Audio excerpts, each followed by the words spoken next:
Aujourd'hui devenues des icônes, certaines automobiles fascinent les passionnés, mais sont aussi une source d'inspiration pour les designers et les ingénieurs en charge de perpétuer la tradition. Je vous propose une immersion dans le segment qui a contribué à forger la réputation de BMW, le coupé sportif. Vous le savez, je m'entoure régulièrement d'invités pour parler de la marque BMW. Aujourd'hui, j'accueille un authentique passionné qui en a fait son métier. Bienvenue dans BMW Inside. Nous sommes en 1973 et BMW innove en Europe en étant le premier constructeur à proposer un moteur turbo.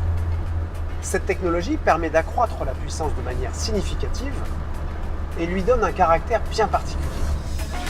Le mot turbo devient tellement évocateur de puissance que BMW décide de l'inscrire en effet miroir sur le spoiler pour prévenir les autres conducteurs, ce qui ne manquera pas de faire scandale à l'époque.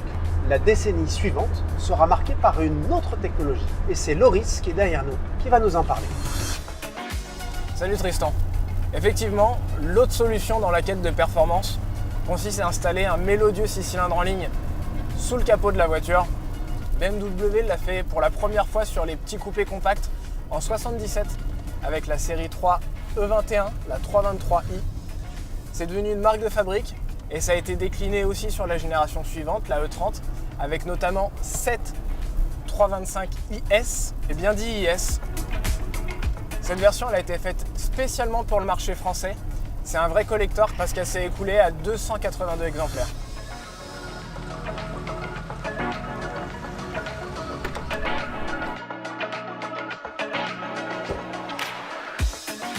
Bonjour Loris, merci de nous rejoindre. La raison de ta présence ici est double. Ta passion bien sûr, mais aussi ton métier, puisque tu es chef produit de cette nouvelle série de coupés. Ces deux nouvelles voitures sont clairement inspirées de la tradition. Pourquoi Loris ? Bah oui Tristan, on a une seule source lumineuse par phare. C'est clairement un clin d'œil à la 2002 ou 2002 Turbo.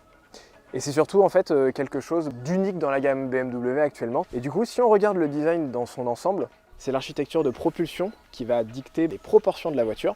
On a un long capot, on a un poste de conduite qui est reculé et on a un arrière qui est compact.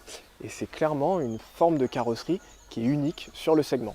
La question que tout le monde se pose, est-il possible d'avoir un 6 cylindres sur cette série de coupés ? Comme la 325IS, la nouvelle série de coupés peut recevoir le 6 cylindres en ligne, ici équipé d'un turbo. Ça nous donne une puissance de 374 chevaux. Je crois que les versions 4 cylindres ont aussi quelque chose de particulier. On l'a dit tout à l'heure, on est sur une architecture de propulsion. Sur une voiture compacte, c'est rare sur le segment. Et surtout, tu le sais, ça garantit un plaisir de conduire inégalé. Nous sommes d'accord Loris, à part pour apprécier le design, la meilleure place, c'est au volant. Oui, je te confirme.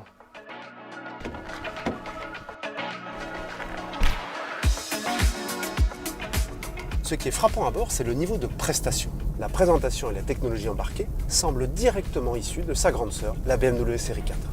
Et comme d'habitude, la position de conduite est idéale. On a une voiture qui est très plaisante à rouler.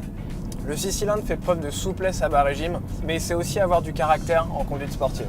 Et la boîte de vitesse est ultra réactive, c'est juste un régal. C'est sur ce type de route que la répartition idéale des masses entre l'avant et l'arrière fait des merveilles. Le feeling de conduite est excellent et la sensation de faire corps avec la voiture est immédiate. Sur cette version M240i, le système X-Drive répartit en temps réel le couple entre les roues avant et arrière. Du coup, la motricité est infaillible et sans perturber le comportement typé propulsion. Allez, je vais me concentrer sur ma conduite pour profiter pleinement de ce plaisir de conduire. En tout cas, la relève est assurée et cette nouvelle série de coupés est vraiment digne de s'aligner. À très bientôt dans un nouveau numéro de BMW Inside.